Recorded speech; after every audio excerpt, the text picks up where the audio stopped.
সবাইকে স্বাগতম আমাদের ইউটিউব চ্যানেলে স্বাগতম। আমি লো পুরুধাওন এবং আমরা কিডনি এবং কিডনি সম্পর্কিত রোগ সম্পর্কে আরও একটি তথ্যপূর্ণ ভিডিও নিয়ে ফিরে এসেছি। ফলগুলি নিঃসন্দেহে কিডনি রোগীর খাদ্যের একটি অপরিহার্য অংশ, কারণ এগুলি অন্যান্য খাদ্য আইটেমের তুলনায় প্রচুর পুষ্টিকর। কিন্তু সব ফলই কি কিডনি ফেইলিউরের রোগীর জন্য ভালো না? বিভিন্ন ফলের বিভিন্ন গুণ রয়েছে।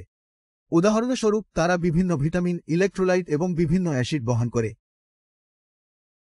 তাই আপনার কিডনি ফেইলিউর রোগীদের জন্য উপকারী হবে এমন ফল সম্পর্কে জানাতে আমরা এই ভিডিওটি নিয়ে এসেছি।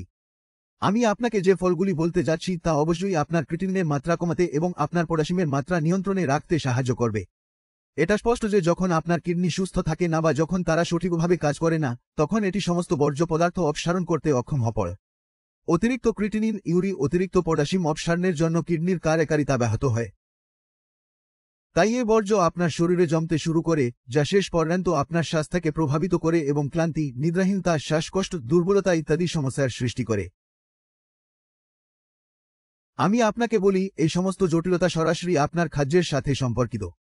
তাই আপনি যদি যথেষ্ট মনোযোগ দেন এবং কি খাবেন বা খাবেন না সে বিষয়ে একটু সতর্কতা অবলম্বন করলে এই ধরনের বেশিরভাগ জটিলতা এড়ানো যায়। আমি আপনাকে আগেই বলেছি, ফলগুলি কিডনি ফেইলিউর রোগীর খাদ্যের একটি অপরিহার্য অংশ। একজন কিডনি ফেইলিউর রোগীর ক্ষেত্রে আমাদের দুই ধরনের ফলের চলতে হয়। প্রথমত সাইট্রাস। যে কোনো ধরনের সাইট্রাস ফলে অ্যাসকর্বিক অ্যাসিড এবং সাইট্রিক অ্যাসিড থাকে। এখন কিডনি ফেইলিউরের রোগীর ক্ষেত্রে কিডনি ভালোভাবে কাজ না করলে কি হয়, কিডনি প্রস্রাবের মাধ্যমে অতিরিক্ত পরিমাণে অ্যাসিড বের করতে পারছে না। এখন যখন কিডনি এই অ্যাসিড ত্যাগ করতে অক্ষম হয়, তখন এই অ্যাসিড আমাদের রক্তে জমা হবে, যার ফলে পিএইচ কমে যায়, রক্ত অ্যাসিডিক হয়ে যায় এবং এই অবস্থাকে মেটাবলিক অ্যাসিডোসিস বলা হয়।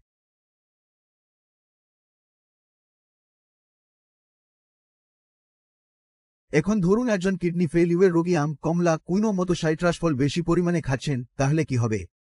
এই সমস্ত অ্যাসিডগুলি শরীরে জমা হবে এবং যা বিপাকী অ্যাসিডোসিসকে আরও বাড় তোলে।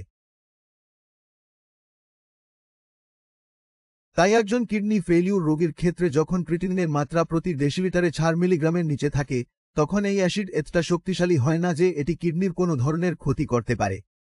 কিন্তু ক্রিটিনিনের মাত্রা 4-এর উপরে বাড়লে যা হয়, সেখানেও অ্যাসিড জমে।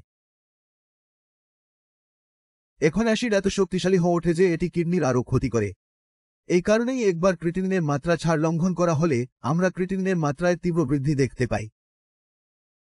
তাই সমস্ত কিডনি ফেইলিউর রোগীদের তাদের ওষুধে সোডিয়াম বাইকার্বনেট ওরফে বেকিং সোডা গ্রহণ করার পরামর্শ দেওয়া হচ্ছে, কারণ আমরা আপনার রক্তে এই অ্যাসিড নিয়ন্ত্রণ করতে চাই। তাই আপনি যদি কিডনি ফেইলিউরের রোগী হয়ে থাকেন, তবে শরীরে মেটাবলিক অ্যাসিডোসিসের অবস্থা এতে আপনাকে সব ধরনের সাইট্রাস ফল এর চলতে হবে। তাই কিডনি ফেইলিউরের রোগীর ক্ষেত্রে আমাদের সব ধরনের সাইট্রাস ফল এর চলতে হবে, কারণ এতে প্রচুর পরিমাণে অ্যাসকর্বিক অ্যাসিড এবং সাইট্রিক অ্যাসিড থাকে। আর সে ফলগুলো হলো কমলা, আম, কিউই আর চঞ্চল হল। আপনার খাদ্যের জন্য ফল নির্বাচন করার সময় আপনাকে আরেকটি গুরুত্বপূর্ণ বিষয় মনে রাখতে হবে, তা হল তারা কতটা পটাশিয়াম বহন করে। একজন কিডনি ফেইলিউর রোগীর জন্য আমরা তাদের শুধুমাত্র সেই ফলগুলি বেছে নেওয়ার পরামর্শ দিই যেগুলিতে কম পরিমাণে পটাশিয়াম থাকে। পটাশিয়াম আমাদের হৃৎপিণ্ড এবং পেশিগুলির জন্য একটি অপরিহার্য ইলেকট্রোলাইট। কিন্তু পটাশিয়ামের ভারসাম্যহীন পরিমাণ হার্ট অ্যাটাকের মতো মারাত্মক জটিলতা সৃষ্টি করতে পারে। যখন আমি আমার রোগীদের রিপোর্ট দেখি, 10 জনের মধ্যে 4 জনের পটাশিয়ামের মাত্রা ভারসাম্যহীন, সাধারণত উচ্চতর দিকে। তাই একজন কিডনি ফেইলিউর রোগীর ক্ষেত্রে কিউই, কলা, নারকেল, অ্যাভোকাডো, এপ্রিকট ইত্যাদি সব ধরনের উচ্চ পটাশিয়ামযুক্ত ফলের চলতে হবে ইত্যাদি, এবং আপনার ত্বকে কম চাপ পড়ে। এখন প্রশ্ন জাগে, একজন কিডনি ফেইলিউর রোগী কি ধরনের খাবার গ্রহণ করতে পারেন? আপনি আপেল, পেঁপে, পেঁড়া, লেবু, তরমুজ, মাস্কমেলন খেতে পারেন, কারণ এগুলো সাইট্রাস প্রকৃতির নয় এবং এতে পটাশিয়াম কম থাকে। এবার আসি আপনি কি পরিমাণ ফল খেতে পারবেন সে সম্পর্কে। আমি আপনাকে বলেছি, শুধুমাত্র নির্দিষ্ট ফল আছে যা আপনি খেতে পারেন। তবে এই ফলের পরিমাণের দিকেও খেয়াল রাখতে হবে। শুধু 1 বাটি ফল খেতে হবে। হয় আপনি একটি আপেল বা একটি পেঁড়া বা 1 বাটি আপেল এবং পেঁড়ার মিশ্রণ নিতে পারেন, অথবা আপনি পেঁপে দিয়ে নিতে পারেন, আপনি এতে কিছু তরমুজ নিতে পারেন। আপনি ফল মিশ্রিত বাটি বানাতে পারেন। এখন এগিয়ে চলছি, আমরা সবাই জানি কিডনি ফেইলিউর রোগীরা বেশিরভাগই কম হিমোগ্লোবিন লেভেলের সমস্যার সম্মুখীন হন। তাই আমরা রোগীদের এমন ফল খাওয়ার পরামর্শ দিই যা তাদের হিমোগ্লোবিন বাড়তে সাহায্য করে। কিন্তু কিভাবে হিমোগ্লোবিন তৈরি হয় এবং হিমোগ্লোবিন বাড়তে কি কি উপাদান প্রয়োজন? এই উপাদানগুলি হল protein, iron, Bieber, folic acid এবং এরিথ্রোপোয়েটিন। আমি নিশ্চিত যে আপনি প্রোটিন, আয়রন, বিবার এবং ফোলিক অ্যাসিড সম্পর্কে সব জানেন। কিন্তু বেশিরভাগ কিডনি রোগী এরিথ্রোপটিন সম্পর্কে জানেন না। ইরিথ্রোপটিন হল আমাদের কিডনি দ্বারা নিঃসৃত একটি হরমোন যা মূলত আমাদের শরীরের লোহিত রক্তকণিকা গঠনকে নিয়ন্ত্রণ করে।